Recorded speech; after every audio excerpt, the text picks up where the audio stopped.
వచ్చేసిన మరియు ఇక వేదిక మీద ఆశ్రమైన పెద్దలందరికీ మరియు విద్యార్థులకు మరి ముఖ్యంగా ఇంతమంది తల్లిదండ్రులు మాకు ఎప్పుడు దొరికారు, తల్లిదండ్రులకు, పత్రికా సోదరులకు, ఇంకేమన్నా మర్చిపోయింటే వారందరికీ కూడా నా నమస్కారాలు.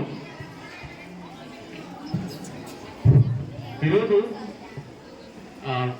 నాకు చాలా హ్యాపీగా ఉంది. ఎందుకంటే ఒకప్పుడు నేను గురుకుల పాఠశాల, కడప డిస్ట్రిక్ట్ గురుకుల పాఠశాల, ఏపీ గురుకుల పాఠశాలలో కూర్చొని చెప్తుంటే ఎక్కువ ఉండేవాడు.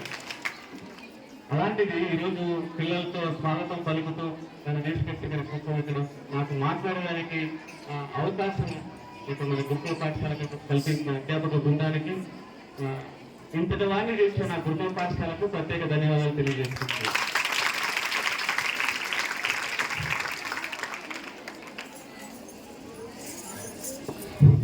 అయితే పేరెంట్స్ డే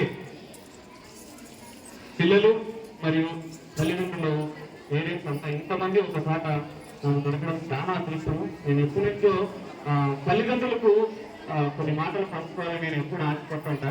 కాబట్టి ఈ అవకాశాన్ని మన వైస్ ప్రిన్సిపాల్ గారికి, మన ప్రిన్సిపాల్ గారికి నాకు అవకాశం కల్పించడం కూడా నేను చాలా ధన్యవాదాలు తెలియజేస్తున్నాను. ముఖ్యంగా తల్లిదండ్రులకు నేను ఒక్కటే ఒకటి చెప్తున్నాను, మీ పిల్లలు ఎలా ఉన్నారు మీరు గమనిస్తున్నారా? ముఖ్యంగా ఆడపిల్లలు మీరు గమనిస్తున్నారా?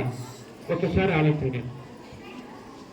మన పిల్లలు 7th, 8th, 9th, 7th నుంచి మ్యారీడ్ వరకు మెయిన్ కీరోల్ పాటించేది మొదటిగా తల్లి, తర్వాత తండ్రి. మీరందరూ పాటిస్తున్నారా? పిల్లల విషయంలో అందరూ శ్రద్ధ తీసుకుంటున్నారా? ఓకే, ఇక్కడ మన స్కూల్లో హాస్టల్లో వదిలేసినాము, మన పిల్లలు ఎలా చదువుతున్నారు, ప్రోగ్రెస్ ఎలా ఉంది, మీరు టీచర్లు ఏమన్నా అడుగుతున్నారా?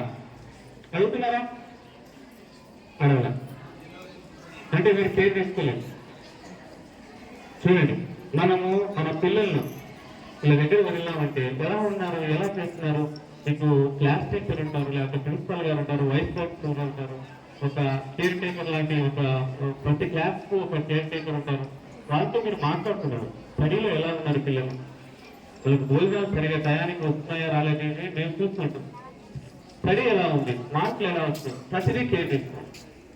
వీటన్నిటికంటే ముఖ్యంగా నేను చెప్పేది ఏంటంటే, మేము కష్టపడి చదివికి పోయినాము, మా పిల్లలు సుఖపడాలా అనేది ప్రతి ఒక్క తల్లిదండ్రుల కాన్సెప్ట్ అంటే, అవునా కదా? మేము బాగా కష్టపడ్డాం, మా నాన్నగారు కష్టపడ్డారు, అమ్మగారు కష్టపడ్డారు, మేము కష్టపడ్డాం, ఈరోజు ఈ స్థితిలో ఉన్నాం. అంటే మన పెద్దల పరిస్థితి మన పరిస్థితి చూస్తే చాలా డిఫరెంట్ ఉంటుంది. ఒకప్పుడు మన కుర్చీలు ఉండేది కాదు, మహా అంటే ఆటోలు, ఎప్పుడో ఒక బస్సు వచ్చేది, లేకపోతే ఎద్దుల బండి ఏదో ఉండేది. ఇప్పుడు అలా కాదు, మనం అనుకుంటే ఒక బైక్ కింద స్టార్ట్ చేస్తే వచ్చి పట్టుకుల్లో ఉంటాం. అన్ని ఫెసిలిటీస్ అంతా అప్డేట్ అయినాము. అయితే మనం ఏంటంటే మనం బాగా కష్టపడినా మన పిల్లలు సుఖపడాలనే కాన్సెప్ట్ లో తల్లిదండ్రులు ఉండాలి. ఇది కరెక్టా, రైటా, రాంగా? రైటా? నేను కాదని చెప్తా.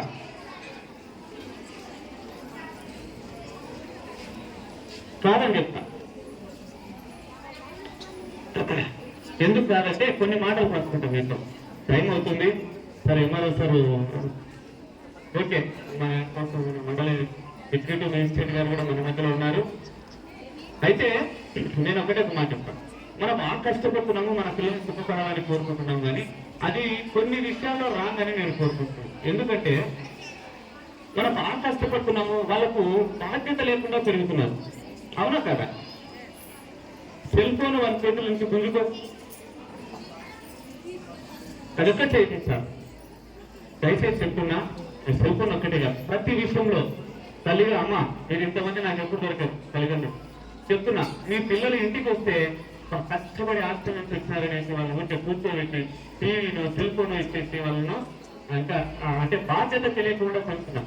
వచ్చిన తర్వాత ఇంట్లో ప్రతి పని చేయాలి, మీ ప్రతి కష్టం పిల్లలతో షేర్ చేసుకోవాలి, మీరు చేసే ప్రతి ఆలోచన చెప్పాలి. వాళ్ళు మంచి చేస్తే మంచి అనాలా, చెడు చేస్తే ఇది 100% రాంగ్ అని చెప్పాలి. ఫ్యూచర్ గురించి ఆలోచన చేసే విధంగా పిల్లలను మోటివేషన్ చేయాలి. చదువుకుని ఇప్పుడు నేను ఒకప్పుడు ఇలా గురుకుల పాఠశాల కింద కూర్చుంటే పిల్లగాని నేను ఈరోజు ఈ స్థితిలో ఉన్నానంటే మా అధ్యాపక బృందం, మా లెక్చరర్స్, మా అమ్మ నాన్న అందరూ వారందరూ ప్రోత్సహించడం వల్ల మేము ఈరోజు చదువుకునే స్థితిలో ఉన్నాం. మీరు పిల్లలకు ప్రతిదీ బాధ్యత నేర్పిస్తారు. మీ నాన్న కష్టం చేసి వస్తున్నాడు, మీ ఫీజుల కోసం అయితే, మీ భవిష్యత్తు కోసం అని రకరకాలు ఏదైనా కానీ మీ కష్టాలన్నీ షేర్ చేసుకోవాలి. అవసరమైతే వీళ్ళతో పనులు చేపించాలి. ఇంట్లో వంట పనులు, ఇంటి పనులు చేయకపోతే ఆడికి అన్ని నేర్పించాలి, అన్ని చేయాలి. చేస్తే వాళ్ళకు బాధ్యత తెలుస్తారు. ఎవరన్నా మా ఊళ్ళో కొంతమంది ఉద్యోగస్తులు పోతుంటే అందరూ గౌరవించేవారు. మా అమ్మ నాన్న అనేటప్పుడు, అరే ఎక్కువగా మీకు ఉద్యోగాలు వస్తే మీకు అలా గౌరవిస్తారా అనేటప్పుడు. అది మా మనసులో కొన్ని నాకు కాదు. ఉద్యోగం వస్తే సొసైటీలో ఒక గౌరవ మర్యాద ఉంటుంది, బాగా చదువుకుంటే ఒక గౌరవ మర్యాద ఉంటుంది అనేది మా మనసులో నాటుతుంది. అలాంటి విషయాలు పిల్లలకు చెప్పాలి. ఒక ఇన్స్పిరేషన్ తీసుకోవాలి. ఎవరైనా ఒక వ్యక్తి, వీళ్ళు టీచర్స్ అనుకోండి, లేకపోతే ఎవరైనా కానీ మనం ఒక పొజిషన్ పోవాలంటే తీసుకోవాలి. ఆ బాధ్యతలన్నీ నేర్పించవలసిన బాధ్యత తల్లిదండ్రులకు మొదటి కాదు. మీరందరికీ అమ్మ దయచేసి చేస్తున్నారు బాబు, మీరు కూడా తల్లిదండ్రులు కూడా మీ కష్టాన్ని పిల్లలకు తెలియజేయండి. అవసరమైతే వాళ్ళకు కూడా పనిచేసేయండి. వాళ్ళకు తెలిస్తేనే రేపటి గురించి అరే మా కోసం ఎంత కష్టపడుతున్నారా మా నాన్న, ఎంత కష్టపడుతున్నా మా అమ్మ అని వాళ్ళకు తెలిసినప్పుడే వాళ్ళకు బాధ్యత వస్తుంది. సమాజంలో ఒకరు తప్పు చేస్తే ఏ విధంగా చూస్తున్నారు వాళ్ళను అనేది పిల్లలకు నేర్పియాలి. 9th క్లాస్ అమ్మాయి ఎల్లోకి వెళ్ళిపోతుంది, ఏమి తెలిసిన వయసు అలాంటి స్టేజ్లో వెళ్ళిపోతున్నాం. తెలియదు వాటి గురించి, వాళ్ళకి అవగాహన లేదు, ఐడియా లేదు. ఏదో ఒక తాత్కాలిక ఆనందం. వాటిని ఎవరు మీ తల్లిదండ్రులు మీరు మోటివేట్ చేయాలి.